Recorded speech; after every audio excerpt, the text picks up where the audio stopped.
Dear students, welcome to RMS education. সামনেই তোমাদের ANM GNM entrance exam, আর সেই এক্সামকে লক্ষ্য করে আজকের এই সেশনে আমি তোমাদের ভৌতবিজ্ঞানের সাউন্ড চ্যাপ্টার থেকে অর্থাৎ শব্দবিজ্ঞান চ্যাপ্টার থেকে যাবতীয় যেই সব টাইপের প্রশ্ন তোমাদের পরীক্ষায় আসতে পারে সবটাই আলোচনা করব।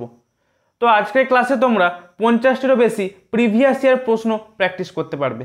যে প্রশ্নগুলো বিগত বছরের কোনো না কোনো পরীক্ষায় বারে বারে রিপিট হয়েছে, সেই সব প্রশ্ন দিয়ে এই সেটটা বানানো হয়েছে।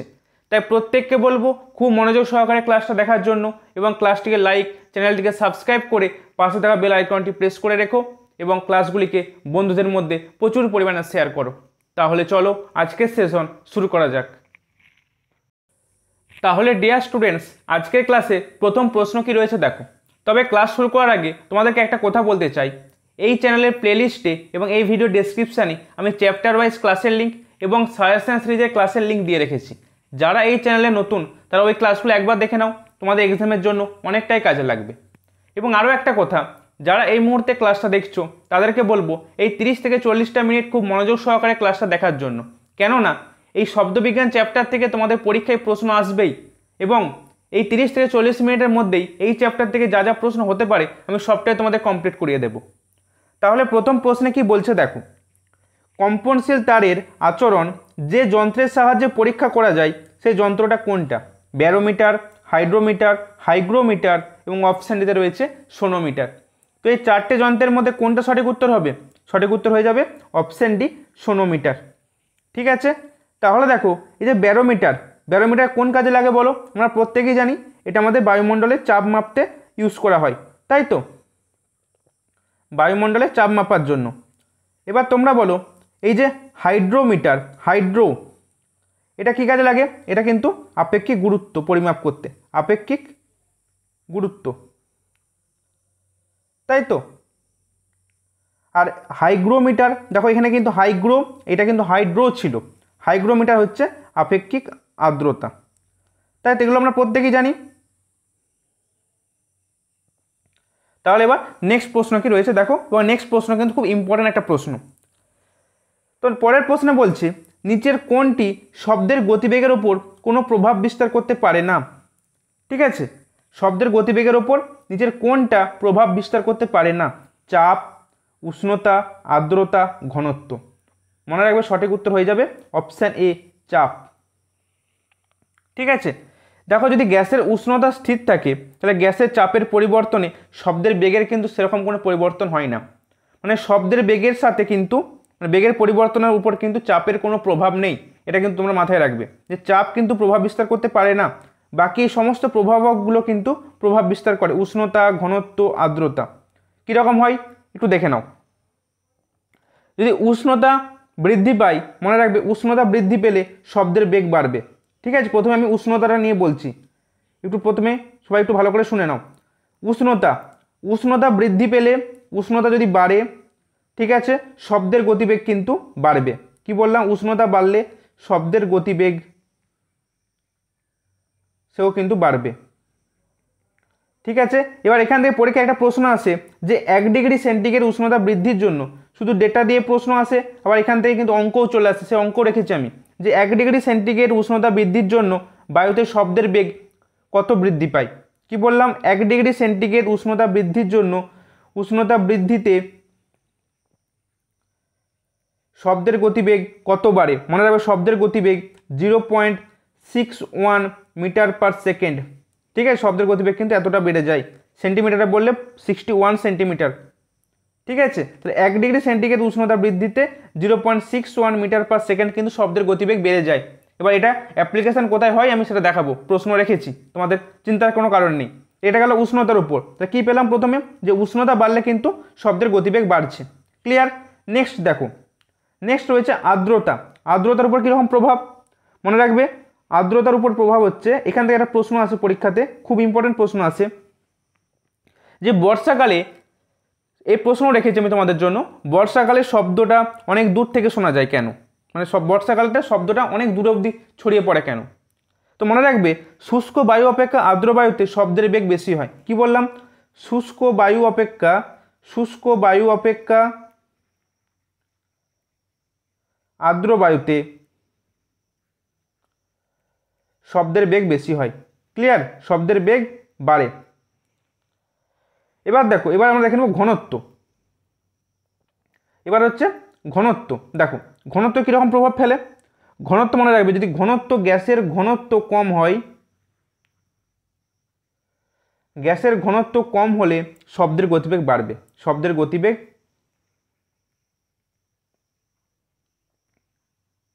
বাড়বে।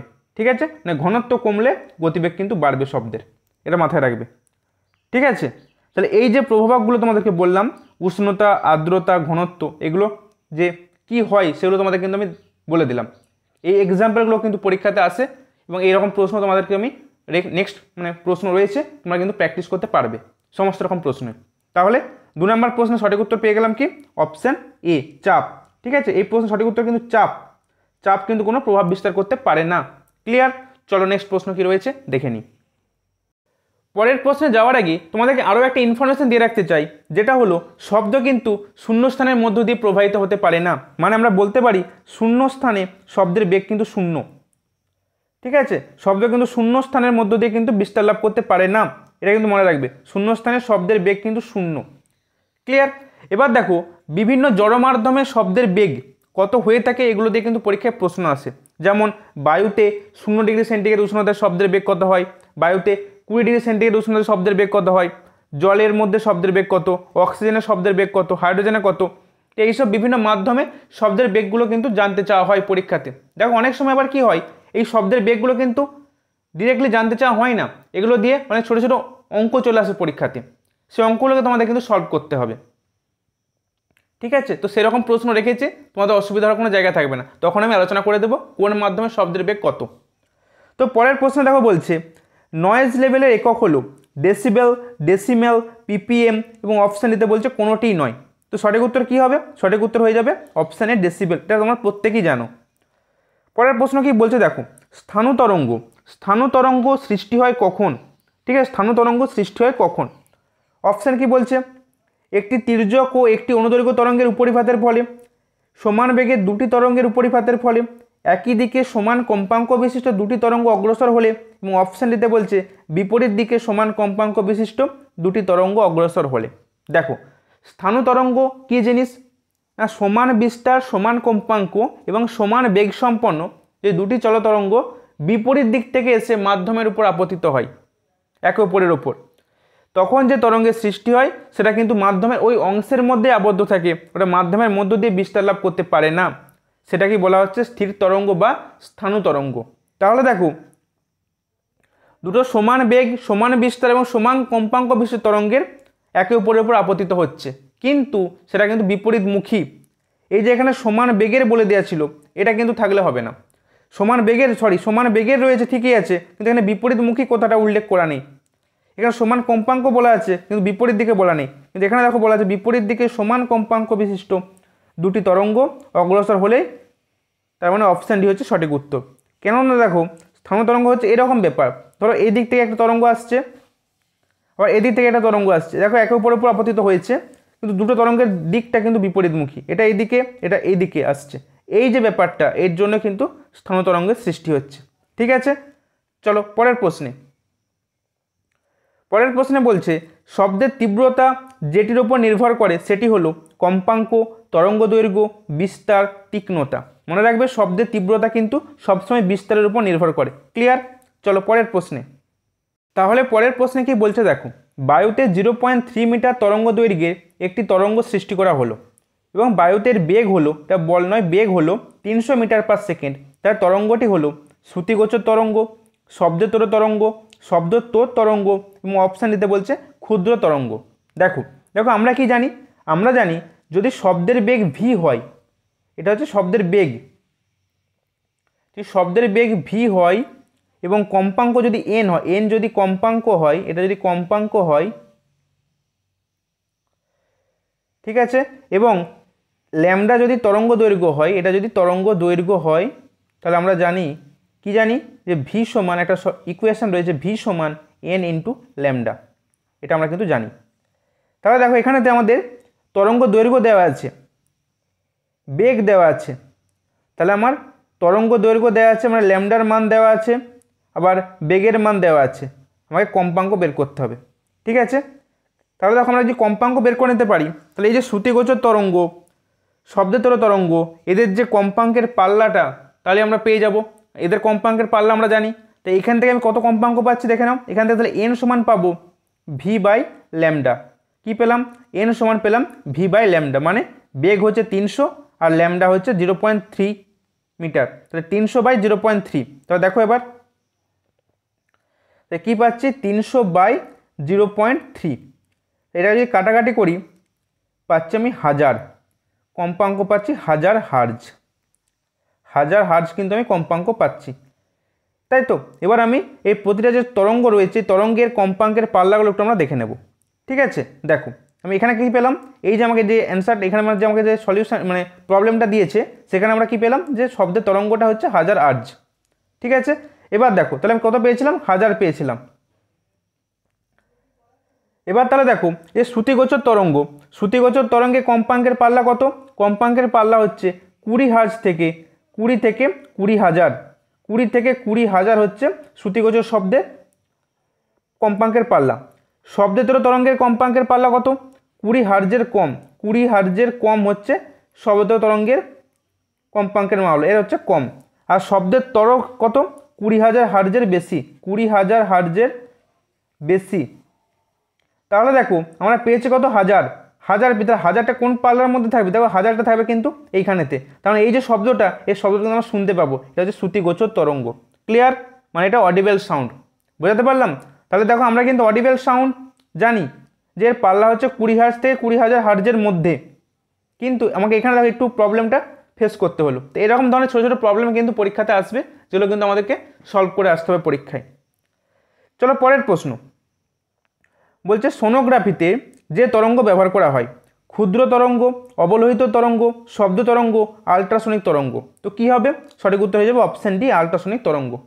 ঠিক আছে, এই আল্ট্রাসনিক তরঙ্গ ইউজ করে কি করা যায়? সমুদ্রের গভীরতা মাপা যায়। ঠিক আছে, বিভিন্ন রোগ জীবাণু ধ্বংস করা যায়, বিভিন্ন যে শরীরের মানবদের যে শরীরের অস্বাভাবিকতা, টিউমার, এইসব নির্ণয় করতে পারা যায়।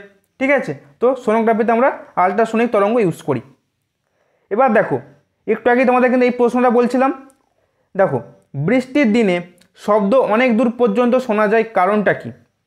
বৃষ্টির দিনে শব্দ অনেক দূর পর্যন্ত শোনা যায়, এর কারণটা কি? দেখো তোমাদের কি বলেছিলাম আমি, যে আর্দ্রতার উপর ঘন মানে বেগের কি প্রভাব রয়েছে শব্দের, যে আর্দ্রতার উপর শব্দের বেগ এটাই রয়েছে যে শুষ্ক বায়ু অপেক্ষা আর্দ্র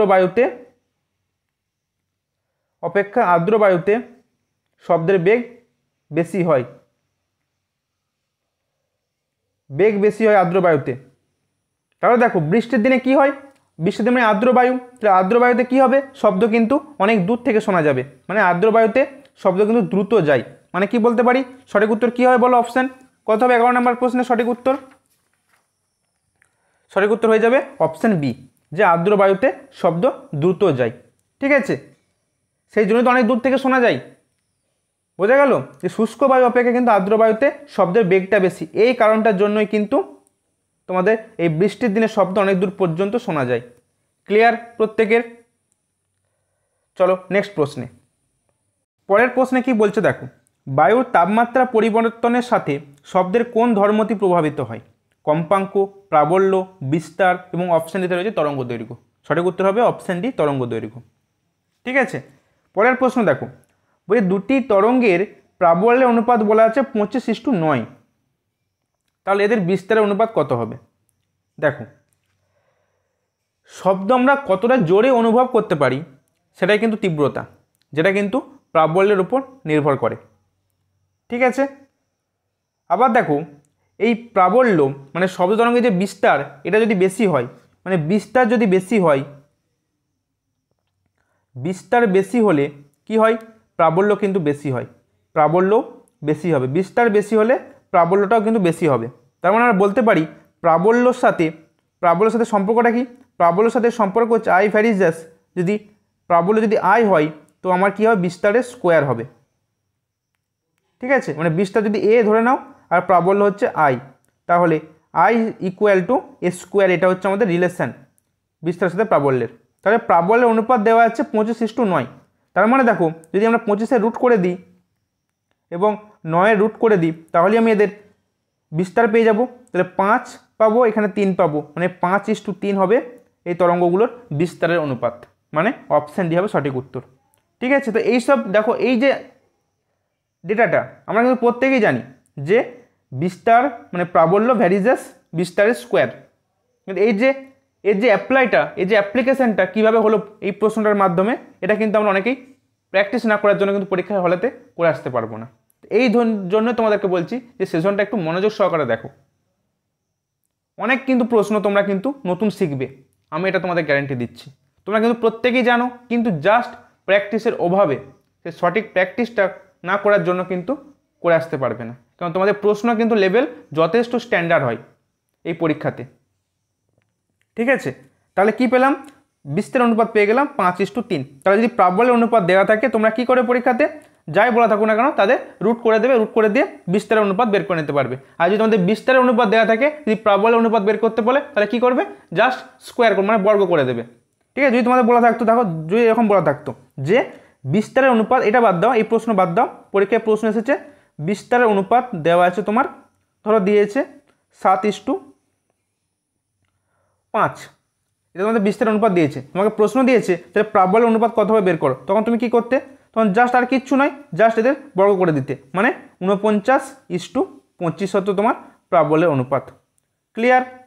যদি প্রাবল্যের অনুপাত বলে দিতে 49:25, তুমি তখন কি করতে, √49:√25, মানে তোমার 7:5 পেয়ে যেতে। ক্লিয়ার? প্রত্যেকে বোঝাতে পারলাম আশা করি। চলো নেক্সট প্রশ্ন কি রয়েছে দেখে নিই।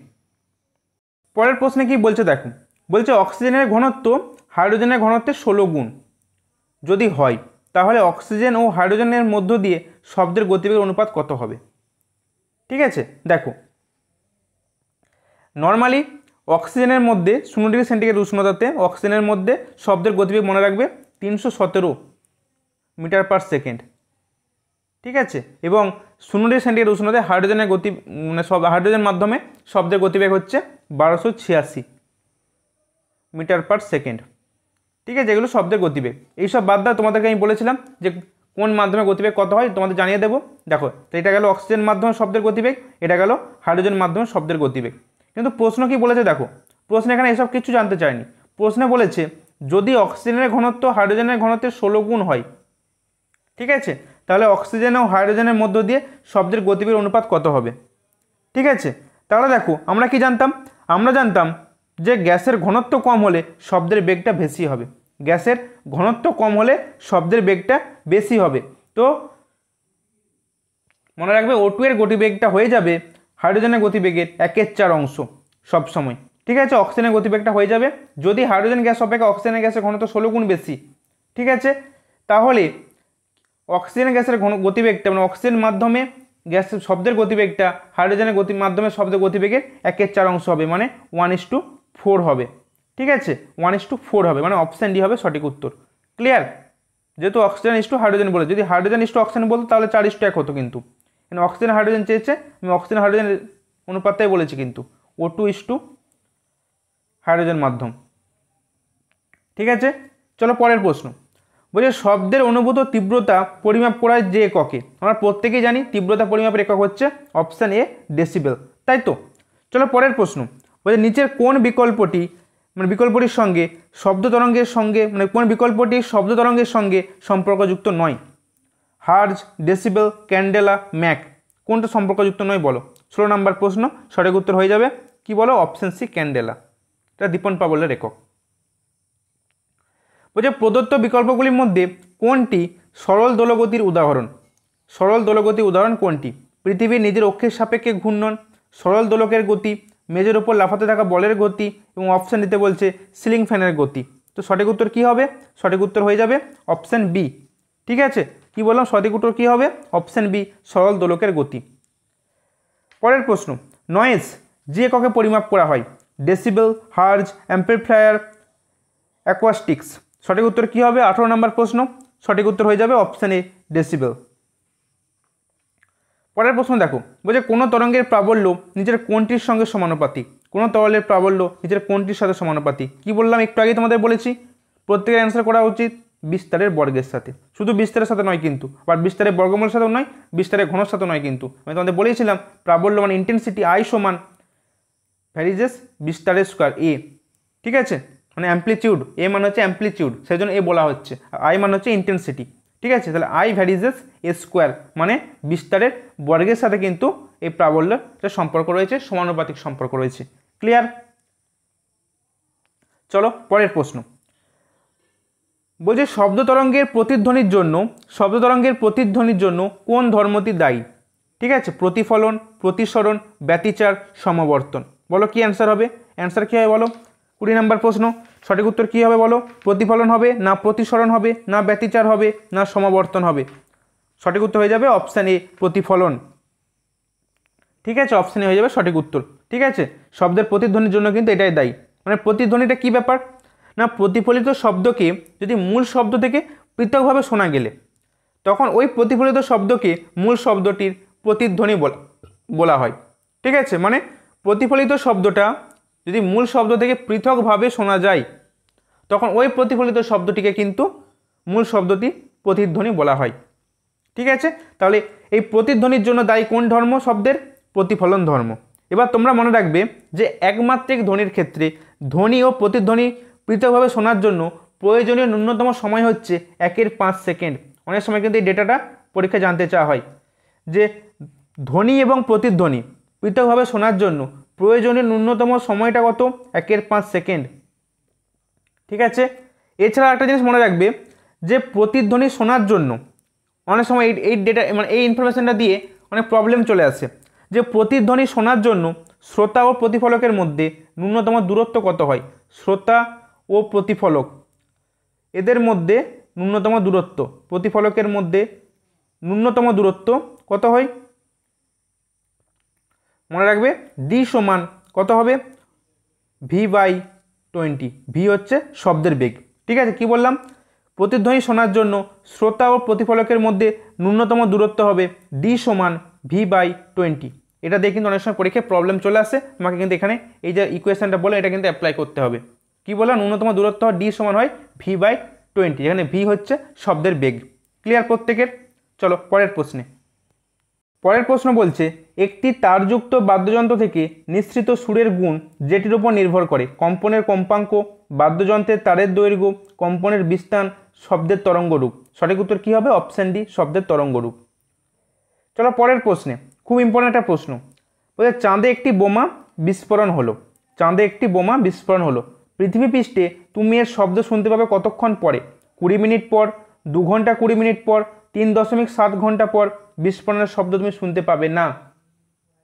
সঠিক উত্তর কী হবে? Option D. ঠিক আছে, বিস্ফোরণের শব্দ তুমি শুনতে পাবে না, কেননা এদের মধ্যে সমস্ত কিন্তু শূন্যস্থান, আর শূন্যস্থানের মধ্য দিয়ে শব্দ কিন্তু প্রবাহিত হতে পারে না। ঠিক আছে, তুমি যদি চাঁদের পাশে দাঁড়িয়ে যদি তুমি চিৎকারও করো তুমি কিন্তু একে অপরের চিৎকার কিন্তু শুনতে পাবে না, কারণ চাঁদে কোনো বাতাস নেই, বায়ু নেই। ঠিক আছে, মানে বিস্ফোরণের শব্দ তুমি কিন্তু শুনতে পাবে না। এই যে সূর্য, ওখানে ধরো সূর্যতে বিভিন্ন গ্রহেতে অনবরত বিস্ফোরণ হচ্ছে, কিন্তু সেগুলো আমরা কি শুনতে পাচ্ছি? আমরা কিন্তু কোনো শুনতে পাচ্ছি না, এই কারণের জন্য। ঠিক আছে, চলো পরের প্রশ্নে। প্রশ্ন বলছে একটি সুরযুক্ত স্বরের গুণ বা জাতি নির্ভর করে মূল সুরের কম্পাঙ্কের ওপর, তরঙ্গের বিস্তারের ওপর, সমমেলের উপস্থিতির ওপর, মাধ্যমে শব্দের গতিবেগের ওপর। তখন মিউজিক্যাল স্কেল মানে যেটাকে বলা হচ্ছে স্বরগ্রাম, মানে সা রে গা মা পা ধা নি সা, এই যে 8টা সুরের মিশ্রণ তো স্বরগ্রাম। তো এটা কিসের ওপর নির্ভর করে? এর গুণ বা জাতিটা সমমেলের উপস্থিতির ওপর। ঠিক আছে, চলো পরের প্রশ্ন। 20,000 হার্জের অধিক কম্পাঙ্কযুক্ত শব্দ তরঙ্গ হলো কি? Ultrasonic, supersonic, microwave, seismic. তো কী হবে বলো সঠিক উত্তর? 24 নম্বর প্রশ্ন। সঠিক উত্তর হয়ে যাবে অপশান এ, আলট্রাসনিক।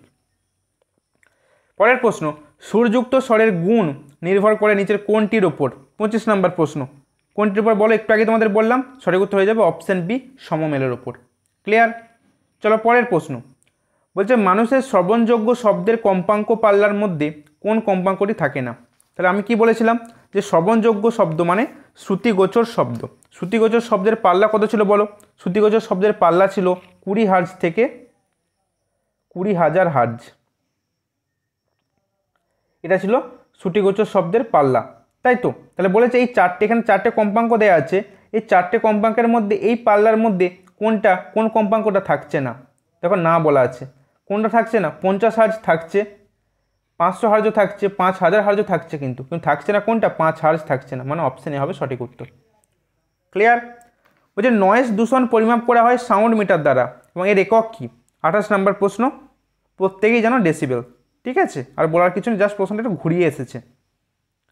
এবার দেখো বলছে শব্দ দ্রুততর যায় কোন মাধ্যমে? বায়ুতে, জলে, শূন্যস্থানে এবং অপশান ডিতে রয়েছে স্টিল। ঠিক আছে, 29 নম্বর প্রশ্ন, সঠিক উত্তর কী হবে বলো? এবং এখান থেকেও তোমাদের একটা ইনফরমেশান দেওয়া রয়েছে, এই ইনফরমেশান তোমাদেরকে বলা হয়নি। তো দেখো বলছে শব্দ বিস্তার, আচ্ছা তোমরা প্রথমে আমাকে এই কথাটা বলো যে শব্দ বিস্তারের জন্য কিন্তু একটা মাধ্যম প্রয়োজন। এটা কিন্তু আমাদের প্রত্যেকের জানা রয়েছে যে শব্দকে বিস্তার করতে গেলে তার কিন্তু একটা মাধ্যম প্রয়োজন, সেটা কঠিন হোক, তরল হোক বা গ্যাসীয় হোক। ঠিক আছে, তাহলে শব্দ আমি কি বললাম একটু আগে আরও বলেছিলাম যে শব্দ কিন্তু শূন্যস্থানে যেতে পারে না, তাহলে কিন্তু অপশান সি কিন্তু হচ্ছে না, মানে শূন্যস্থানে শব্দের বেগ তো শূন্যই, এখানে দ্রুত আসতে যাওয়ার কোনো ব্যাপার নেই, এখানে শব্দের কোনো বেগই নেই। তাহলে দেখো কোন মাধ্যমে শব্দের বেগ বেশি হয়? মনে রাখবে শব্দের বেগ কিন্তু সবসময় বেশি হয় কঠিন মাধ্যমে। ঠিক আছে, কি বললাম? কঠিন মাধ্যমে শব্দের বেগ কিন্তু বেশি হয়, কঠিন মাধ্যমে সব থেকে কিন্তু বেশি হয় শব্দের বেগ বেশি হয়, মনে রাখবে, এই ইনফরমেশনটা জেনে রাখুন। তাহলে অপশান এতে আছে বায়ু, এটা বায়ু মাধ্যম হবে না, মানে গ্যাসীয় মাধ্যম। জল মানে এটা তরল মাধ্যম, এখানেও বেশি হবে না। স্টিল এটা কিন্তু কঠিন মাধ্যম। তাহলে কি হবে সঠিক উত্তর? শব্দ দ্রুততর যাবে কোন মাধ্যমে? Option D, স্টিলে। ক্লিয়ার প্রত্যেকের? বোঝা গেল প্রত্যেকের? তাহলে এখান থেকে একটা কি ইনফরমেশন পেলাম যে কঠিন মাধ্যমে শব্দের বেগ বেশি হয় তরল এবং গ্যাসীয় মাধ্যমের তুলনায়। ক্লিয়ার? চলো নেক্সট প্রশ্নে। পরের প্রশ্নে বলছে সুপারসনিক প্লেন উড়তে পারে শব্দের গতিবেগের থেকে কম গতিবেগে, শব্দের গতিবেগের সমান গতিবেগে, শব্দের গতিবেগের থেকে অধিক গতিবেগে এবং অপশান দিতে বলছে আলোর গতিবেগে। তো কী হয় বলো সঠিক উত্তর? সঠিক উত্তর হয়ে যাবে অপশান সি, শব্দের গতিবেগের থেকে অধিক গতিবেগে সুপারসনিক প্লেন কিন্তু উড়তে পারে। এবার পরের প্রশ্ন বলছে ডেসিবেল কিসের একক? আলোর গতিবেগের একক, তাপন প্রাবল্যের একক, শব্দ প্রাবল্যের একক, রেডিও তরঙ্গের কম্পাঙ্কের একক। এই প্রশ্ন কিন্তু বহুতবার পরীক্ষায় এসে দেখতে পাচ্ছ তোমরা। তো ডেসিবেল হলো মনে রাখবে সবসময় কী হবে অ্যান্সার? অপশান সি, এটা শব্দ প্রাবল্যের একক। ক্লিয়ার? চলো পরের প্রশ্ন। বলছে শব্দের বেগ ভি, শব্দের বেগ বলা আছে ভি, কম্পাঙ্ক এন এবং তরঙ্গ দৈর্ঘ্য ল্যামডা, তাহলে নিচের কোন সম্পর্কটি সঠিক? দেখো আমরা কি জানি? আমরা জানি তরঙ্গ বেগ সমান আমরা কি জানি? ঠিক আছে, ভি সমান আমরা কি জানি? বেগ সমান আমরা জানি কম্পাঙ্ক গুণিত ল্যামডা, এন গুণিত ল্যামডা আমরা জানি। তাহলে এখানে কি দেখো অপশান ডিতে রয়েছে ভি সমান এন ল্যামডা, মানে অপশান ডি হবে সঠিক উত্তর। ক্লিয়ার? মানে আমাদের রিলেশনটা কী ছিল? আমাদের রিলেশনটা ছিল যে তরঙ্গ দৈর্ঘ্য সমান, কী ছিল তরঙ্গ দৈর্ঘ্য সমান বলো? তরঙ্গ দৈর্ঘ্য সমান আমাদের ছিল তরঙ্গ বেগ সমান আমাদের ছিল যে কম্পাঙ্ক গুণিত তরঙ্গ দৈর্ঘ্য, মানে ভি সমান কম্পাঙ্ক এন আর ল্যামডা হচ্ছে তরঙ্গ দৈর্ঘ্য। ক্লিয়ার? চলো পরের প্রশ্নে। পরের প্রশ্নে কি বলছে দেখো, এটা খুব ইম্পর্ট্যান্ট কিন্তু প্রবলেম রয়েছে। একটি কম্পনশীল বস্তু 4000 হার্জ কম্পাঙ্কে কম্পিত হচ্ছে, বস্তুটি যে শব্দ উৎপন্ন করবে তার পর্যায়কাল কত হবে? তাহলে দেখো এই পর্যায়কালের সাথে কম্পাঙ্কের কি সম্পর্ক রয়েছে জানো?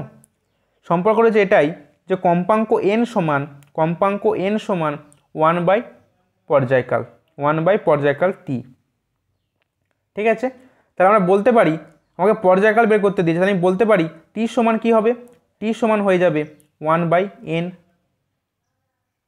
তাহলে বলতে পারি 1/4000, এরা ভাগ করলে অ্যান্সার আসবে 0.00025 সেকেন্ড, মানে অপশান সি কিন্তু সঠিক উত্তর হবে। তাহলে আমাদের কি এখান থেকে জানতে হতো ইকুয়েশনটা, যে এন হচ্ছে কম্পাঙ্ক সমান 1/t, মানে 1/পর্যায়কাল। আমাকে এখান থেকে পর্যায়কালটা বের করতে হবে। টি সমান পেয়ে গেছি 1/n, কম্পাঙ্ক দেয় 4000, 1/4000, এটাকে ভাগ করলে হবে 0.00025 সেকেন্ড পর্যায়কালটা। বোঝা গেল প্রত্যেকের? চলো পরের প্রশ্নে।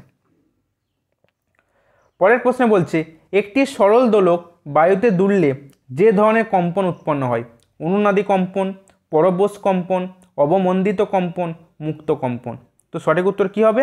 সঠিক উত্তর হয়ে যাবে অপশান সি, অবমন্দিত কম্পন। ঠিক আছে, তো অবমন্দিত কম্পনটা কী জিনিস? না কোনো কম্পনশীল বস্তুর ওপর বিভিন্ন বাধাজনিত বল ক্রিয়া করলে, ঠিক আছে, কি হয়? কম্পনটির বিস্তারটা ধীরে ধীরে হ্রাস পেতে থাকে এবং কিছু সময় পরে বস্তুটি তার সাম্যাবস্থায় এসে স্থির হয়ে যায়। এটাই হচ্ছে অবমন্দিত কম্পন। ঠিক আছে, একটা সরল দোলক বায়ুতে দুলছে, তো নানা কারণে কিন্তু সে বায়ু দ্বারা বাধা পাচ্ছে। সেই বাধা পেতে পেতে আস্তে আস্তে কিন্তু তার ওই যে কম্পন বিস্তারটা ধীরে ধীরে কিন্তু হ্রাস পাচ্ছে। হ্রাস পেতে পেতে কী হচ্ছে, একটা সময় এসে সেটা স্থির হয়ে যাচ্ছে। তো এই ব্যাপারটাই হচ্ছে অবমন্দিত কম্পন। তো সরল দোলকের ক্ষেত্রে কিন্তু এটাই হয়। ঠিক আছে, নেক্সট প্রশ্ন দেখো, বলছে ঝুলন্ত ব্রিজে সৈনিকদের প্যারেড বন্ধ রাখতে বলা হয় কারণ, মানে ঝুলন্ত একটা ব্রিজ রয়েছে, সেখানে সৈনিকদের প্যারেড বন্ধ করতে রাখা হয় কেন? অনুনাদ এড়ানোর জন্য, মুক্ত কম্পন সৃষ্টির জন্য, পরবশ কম্পন সৃষ্টির জন্য, এবং অপশান দিতে বলছে আওয়াজ কমানোর জন্য। তো সঠিক উত্তর কী হয় বলো? সঠিক উত্তর হয়ে যাবে অপশান এ, অনুনাদ এড়ানোর জন্য। ঠিক আছে, তো অনুনাদ কী জিনিস না, কোনো বস্তুর ওপর প্রযুক্ত পর্যাবৃত্ত বলের যে কম্পাঙ্ক, সেটা ওই বস্তুর স্বাভাবিক কম্পাঙ্কের সঙ্গে মিলে যায়। মিলে গিয়ে কি হচ্ছে, খুব অল্প সময়ের মধ্যেই কিন্তু সেটা প্রবলভাবে কম্পিত হতে থাকছে। তাহলে এই যে ব্রিজের যে কম্পাঙ্ক এবং প্যারেডের যে আওয়াজের বলে যে কম্পাঙ্কটা হচ্ছে, কম্পাঙ্কটা কি হচ্ছে, মানে কম্পাঙ্কটা এটা মিলে গিয়ে খুব অল্প সময়ের মধ্যে একটা প্রবলভাবে কম্পিত হয়ে যাচ্ছে, যার ফলে কিন্তু সমস্যা হতে পারে। তো সেই জন্যই ঝুলন্ত ব্রিজে কিন্তু এই সৈনিকদের প্যারেডকে বন্ধ রাখতে বলা হয়। ক্লিয়ার? কী জন্য না, অনুনাদ এড়ানোর জন্য। এটা হচ্ছে সায়েন্টিফিক কারণ। ক্লিয়ার হলো প্রত্যেকের? চলো পরের প্রশ্নে। পরের প্রশ্নে কি বলছে দেখো, বলছে তীব্রতা নিচের কোনটির উপর নির্ভর করে না? প্রাবল্য, বিস্তার, প্রবাহিত শব্দশক্তি, এবং অপশান দিতে রয়েছে পর্যায়কাল। মনে রাখবে তীব্রতা কিন্তু এর সাথে পর্যায়কালে কোনো নির্ভরতা নেই। ঠিক আছে, তীব্রতা কিন্তু পর্যায়কালের উপর নির্ভর করে না। পরের প্রশ্ন দেখো, বলছে শব্দের তীক্ষ্ণতা বৃদ্ধি পায় যদি এর কম্পাঙ্ক কমে, বাড়ে, একই থাকে বা 1/4 হয়ে যায়। কী হবে বলো? 15 নম্বর প্রশ্ন। সঠিক উত্তর কী হবে? সঠিক উত্তর হয়ে যাবে অপশান বি। ঠিক আছে, মানে যদি বাড়ে। ঠিক আছে, বোঝা গেল প্রত্যেকের? এবার দেখো, যদি পরীক্ষায় এরকম প্রশ্ন আসে তোমাদের যে বাঘের গুঞ্জন, মানে বাঘের যে আওয়াজ, ঠিক আছে, বাঘের আওয়াজ অপেক্ষা মশার যে গুঞ্জন সেটা কেন বেশি হয় বলো তো? বাঘের আওয়াজ অপেক্ষা মশার গুঞ্জন, মানে বাঘের যে গর্জন, সেই গর্জন অপেক্ষা মশার যে গুনগুনটা এটা বেশি তীক্ষ্ণ হয়। কারণ না, মশার ক্ষেত্রে কম্পাঙ্কটা বেশি হয়, মশার ক্ষেত্রে কম্পাঙ্কটা বেশি হয়। ঠিক আছে, ঠিক তেমনই পুরুষদের গলার স্বর থেকে মহিলাদের গলার স্বরটা তীক্ষ্ণ হয় কেন না, তাদের কিন্তু কম্পাঙ্কটা বেশি হয়। ক্লিয়ার? চলো পরের প্রশ্নে। বলছে বাদুড় যে নীতি ব্যবহার করে তাদের শিকার ধরতে পারে সেটা কোনটি? শব্দের প্রতিফলন, শব্দের প্রতিসরণ, প্রতিধ্বনি, এবং অপশান দিতে বলছে এ ও সি উভয়ই। তো 16 নম্বর প্রশ্নের সঠিক উত্তর কী হবে? Option D. ঠিক আছে, মানে প্রতিফলন এবং প্রতিধ্বনি এই দুটোর উপর কিন্তু বেশ করেই বাদুড় কিন্তু শিকার ধরে। এবার বলছে ব্যবহারিক ক্ষেত্রে শব্দের প্রতিফলনের প্রয়োগ হয় কোথায়? মেগাফোন, শব্দ প্রতিফলনকারী বোর্ড, সোনোমিটার, এবং অপশান দিতে বলছে এ ও বি উভয়ই। সঠিক উত্তর হয়ে যাবে অপশান ডি, এ ও বি উভয়ই। ঠিক আছে, এবার দেখো এই প্রশ্নটা হচ্ছে খুব ইম্পর্টেন্ট একটা প্রশ্ন, তোমাদের সাথে আমি একটু ডিসকাস করব। এটার জন্য একটু তোমাদের কাছে আমি 3 থেকে 4 মিনিট সময় নেব। দেখো তোমাদের পুরো ব্যাপারটা আমি ক্লিয়ার করে দেব। বলছে একটি স্বরে 2 hertz, 5 hertz, 6 hertz, 9 hertz, 12 hertz এবং 15 হার্জ কম্পাঙ্কের সুর উপস্থিত আছে। তাহলে তোমাকে বলেছে স্বরটিতে কতগুলি সমমেল রয়েছে। ঠিক আছে, আবার অনেক সময় তোমাকে জানতে চাইতো যে এখানে মূল সুর কোনটি, যদি এরকম বলতো মূল সুর কোনটি, ধরো পরীক্ষা এসেছে মূল সুরও তোমাকে জানতে চেয়েছে। মনে রাখবে মূল সুর কিন্তু সবসময় হয় কোনো একটা স্বরে উপস্থিত সবথেকে সর্বনিম্ন কম্পাঙ্ক বিশিষ্ট যে সুরটা। ঠিক আছে, এখানে এই যে এতগুলো সুর রয়েছে, এই সুরের মধ্যে সবথেকে যার কম্পাঙ্কটা কম সেটা হয়ে যাবে মূল সুর। তার মানে মূল সুর এখানে কোনটা বলো? মূল সুর এখানে হচ্ছে 2 হার্জ, এটা হচ্ছে এখানে মূল সুর। ঠিক আছে, এটা গেল মূল সুর। ক্লিয়ার? এবার আসছে আমি উপসুর। উপসুর কোনগুলো? উপসুর কোনগুলো মনে রাখবে, উপসুর হবে এই মূল সুর বাদে, মূল সুর বাদে এই স্বরটাতে যতগুলো সুর উপস্থিত আছে সবগুলো কিন্তু উপসুর। মানে 5 hertz, 6 hertz, 5 hertz, 6 hertz, 9 hertz, 12 hertz, 15 hertz, এগুলো সব কিন্তু উপসুর। ক্লিয়ার? এবার আমাকে জানতে চাইছে প্রশ্নে যেটা, সেটা হচ্ছে সমমেল কটা আছে। এই প্রশ্নে সমমেল কটা আছে বলো। সমমেল কী জিনিস?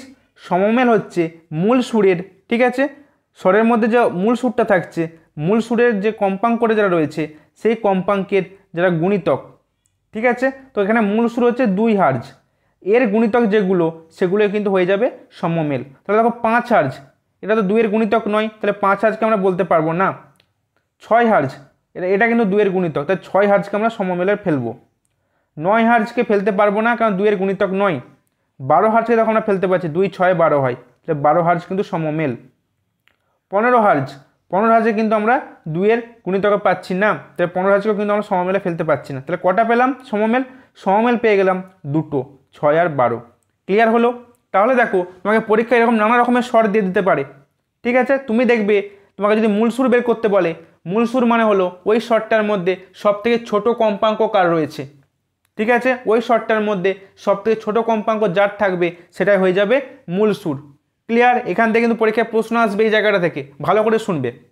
উপসুর হবে মূল সুর বাদে সমস্ত যে সুরগুলো রয়েছে ওই স্বরের মধ্যে, সমস্ত সুরগুলোই কিন্তু হয়ে যাবে উপসুর। ক্লিয়ার? আর সমমেল হবে মূল সুরের সরল যে গুণিতকগুলো রয়েছে, মূল সুর আমাকে আগে খুঁজে নিতে হবে, মূল সুরের গুণিতকগুলোকে আমাকে খুঁজতে হবে।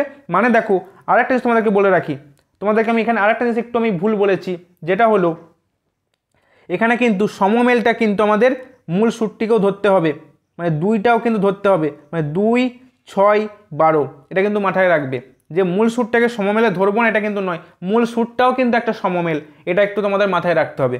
ঠিক আছে, মূল সুরটাও কিন্তু সমমেল, এটা তোমাদের মাথায় রাখতে হবে। মানে এখানে সমমেল পাচ্ছি 2 6 এবং 12, মানে অপশন বি হবে সঠিক উত্তর, 3টে এখানে সমমেল রয়েছে। ক্লিয়ার? তাহলে সমমেল কি পেলাম? মূল সুর প্লাস মূল সুরের গুণিতক সমমেল। মূল সুর হলো সবথেকে ছোট কম্পাঙ্ক, আর উপসুর হলো মূল সুর বাদে সমস্ত কম্পাঙ্কের যে সুরগুলো রয়েছে সেগুলো উপসুর। ক্লিয়ার প্রত্যেকের? এবার এখান থেকে তোমাদের আরেকটা ইনফরমেশন দিয়ে রাখি, যে স্বরগ্রামটা তোমাদের বললাম, মিউজিক্যাল স্কেল স্বরগ্রাম, যেটা 8টা সুরের মিশ্রণ, যেটা হলো সা, রে, গা, মা, পা, ধা, নি, সা। ঠিক আছে, এই যে 8টা সুরের মিশ্রণে স্বরগ্রাম হচ্ছে, মনে রাখবে তোমাকে যদি পরীক্ষা এখানে প্রশ্ন আসে যে এখানে মূল সুর কোনটা, মূল সুর মনে রাখবে এখানে কিন্তু সা, এটা হচ্ছে মূল সুর। আমরা সেই প্রশ্নটা আসে যেখানে মূল সুর কোনটা, মূল সুর হচ্ছে সা। ঠিক আছে, আর মূল সুর বাদে বাকি সবগুলো কিন্তু উপসুর, এই সবগুলো কিন্তু উপসুর। ক্লিয়ার? বোঝাতে পারলাম প্রত্যেককে আমি? আসলে প্রত্যেকে বুঝতে পেরেছো। চলো নেক্সট প্রশ্নে। পরের প্রশ্নে কি বলছে দেখো, কোন মাধ্যমে শব্দের বেগ বেশি হয়? কঠিন মাধ্যম, তরল মাধ্যম, বায়বীয় মাধ্যম, শূন্য মাধ্যম। প্রত্যেকেই জানো অপশানে হবে কঠিন মাধ্যম। বলছে বাতাসের চেয়ে জলের শব্দ প্রায় কত গুণ দ্রুত চলে যখন তাপমাত্রা 20 ডিগ্রি সেন্টিগ্রেড?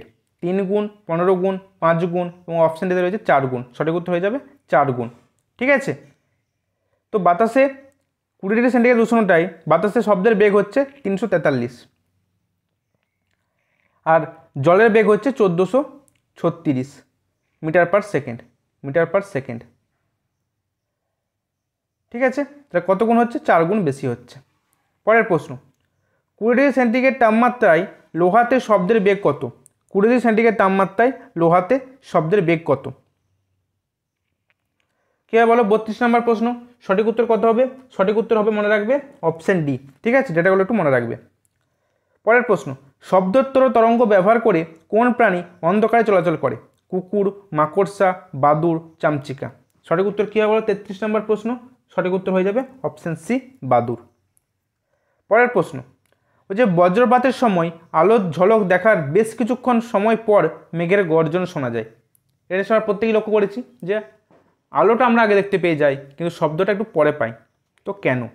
কারণটা হচ্ছে এটাই। আচ্ছা একটা জিনিস বলো, আলোটা আগে দেখতে পাচ্ছি মানে আলোটা আগে পৌঁছাচ্ছে, মানে আলোর বেগটা বেশি শব্দের বেগের তুলনায়, এটা হচ্ছে কারণ, আর কিচ্ছু নয়। যার বেগ বেশি সে তো আগে পৌঁছাবে, যার বেগ কম সে একটু পরে পৌঁছাবে। তাহলে শব্দের বেগটা কিন্তু আলোর বেগের থেকে কম, সেই জন্যই কিন্তু শব্দটা আমরা পরে শুনতে পাই, আলোটা আমরা আগে দেখি, আলোটা আগে পৌঁছে যাচ্ছে। তার মানে কী হবে বলো? অপশানটা হচ্ছে শব্দের বেগ আলোর বেগের চাইতে কম, এটাই সঠিক উত্তর হবে, শব্দের বেগ আলোর বেগের চাইতে কম। ঠিক আছে,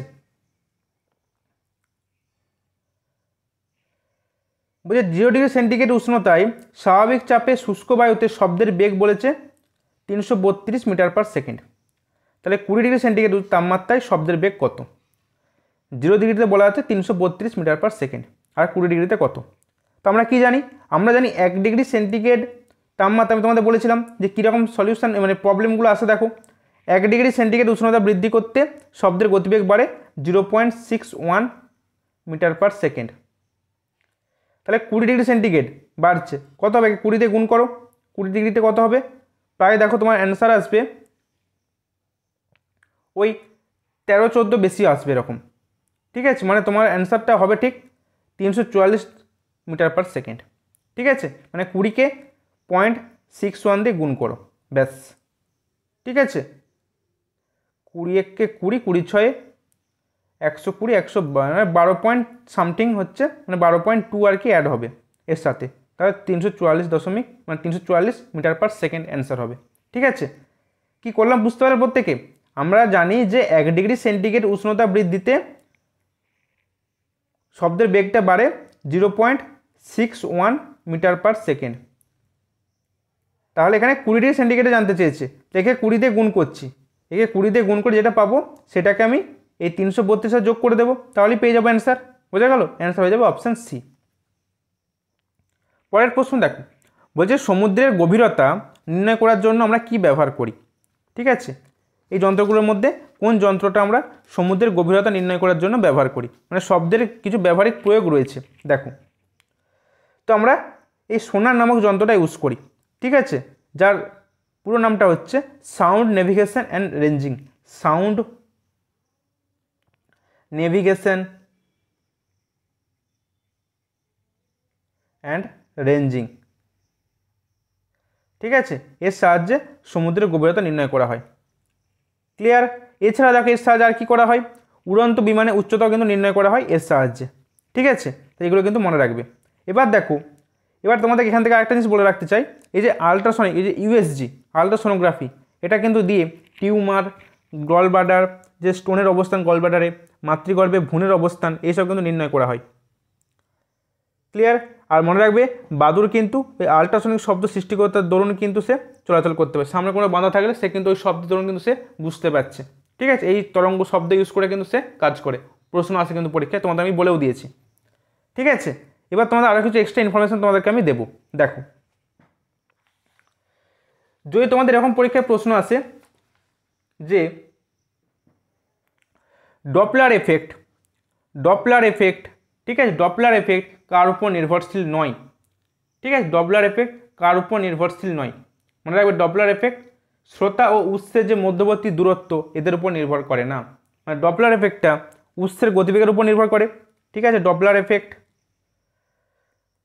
মনে রাখবে এটা উৎসের গতিবেগের উপর নির্ভর করে। কিসের উপর নির্ভর করে বলছি? উৎসের গতিবেগের উপর এবং শ্রোতার গতিবেগের উপর নির্ভর করে ডপলার এফেক্ট।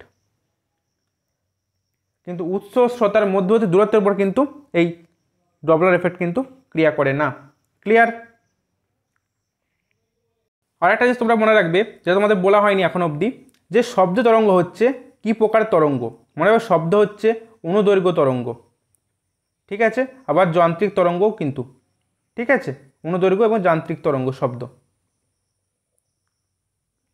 এটা কিন্তু মনে রাখবে। ঠিক আছে, আর একটা মনে রাখবে, শব্দ তরঙ্গ কিন্তু মানে এর মধ্যে শব্দের ক্ষেত্রে মনে রাখবে প্রতিফলন, প্রতিসরণ, ব্যতিচার, অপবর্তন এইসব ধর্মগুলো দেখা যায়, কিন্তু সমাবর্তন ধর্মটা দেখা যায় না। তো অনেক সময় পরীক্ষায় প্রশ্ন আসে যে শব্দের তরঙ্গের সমাবর্তন হয় না, কারণ শব্দ তরঙ্গ হলো কি? মনে রাখবে, শব্দ তরঙ্গ অনুদৈর্ঘ্য তরঙ্গ, এর জন্য এর সমাবর্তন ধর্ম দেখা যায় না। সমাবর্তন ধর্ম শব্দের দেখা যায় না, এটা কিন্তু শব্দের দেখা যায় না, মাথায় রাখবে, এটা দেখা যায় না। ঠিক আছে, তো কী কী দেখা যায়? দেখা যায় প্রতিফলন, প্রতিসরণ, ব্যতিচার, অপবর্তন, এই ধর্মগুলো দেখা যায়, কিন্তু অনুদৈর্ঘ্য তরঙ্গ হওয়ার দরুন এই সমাবর্তন ধর্মটা দেখা যায় না। ক্লিয়ার? এগুলো কিন্তু মাথায় রাখবে প্রত্যেকে। ঠিক আছে, তো ডিয়ার স্টুডেন্টস, এই যে ইনফরমেশনগুলো তোমাদের শব্দ তরঙ্গ থেকে দিলাম, এর বাইরে তোমাদের পরীক্ষার কোনো প্রশ্ন আসবে না। ঠিক আছে, প্রায় সমস্ত টাইপের প্রশ্ন, প্রতিটা কিন্তু প্রিভিয়াস ইয়ারের প্রশ্ন তোমাদেরকে আমি প্র্যাকটিস করিয়ে দিলাম। তাই প্রত্যেককে বলবো, যারা মনোযোগ সহকারে ক্লাসটা দেখলে তাদের কিন্তু এক্সামে অনেকটাই কাজে লাগবে এই সেশন। তাহলে ডিয়ার স্টুডেন্টস, আজকের এই সেশন যদি তোমাদের জন্য হেল্পফুল বলে মনে হয়, চ্যানেলটিকে লাইক, শেয়ার এবং সাবস্ক্রাইব করতে ভুলো না। প্রত্যেকেই ভালো থেকো, সুস্থ থেকো, কারণ এই সময় মেন্টালি এবং ফিজিক্যালি সুস্থ থাকা খুব প্রয়োজন। তো দেখো, আরেকটা জিনিস তোমাদেরকে জানিয়ে রাখি, যারা এই শেষ মুহূর্তের রিভিশন করতে যাদের একটু অসুবিধা হচ্ছে, কোথা থেকে রিভিশন করব, কি করব খুঁজে পাচ্ছ না, তাদেরকে বলবো তোমরা আমার কাছ থেকে জীবনবিজ্ঞান এবং ভৌতবিজ্ঞানের চ্যাপ্টার ওয়াইজ সাজেশান নোটস পেয়ে যাবে, ঠিক আছে, প্লাস 10টা ফুল মক টেস্ট, যেটা এই মুহূর্তে খুব প্রয়োজন, ঠিক আছে। এর জন্য তোমরা আমাকে এই নাম্বারে হোয়াটসঅ্যাপ করবে, ঠিক আছে, এই নাম্বারে হোয়াটসঅ্যাপ করবে, তোমাদেরকে আমি ডিটেলসে জানিয়ে দেবো। তাহলে চলো আজকের সেশনটা এখানেই শেষ করা যাক। Thank you.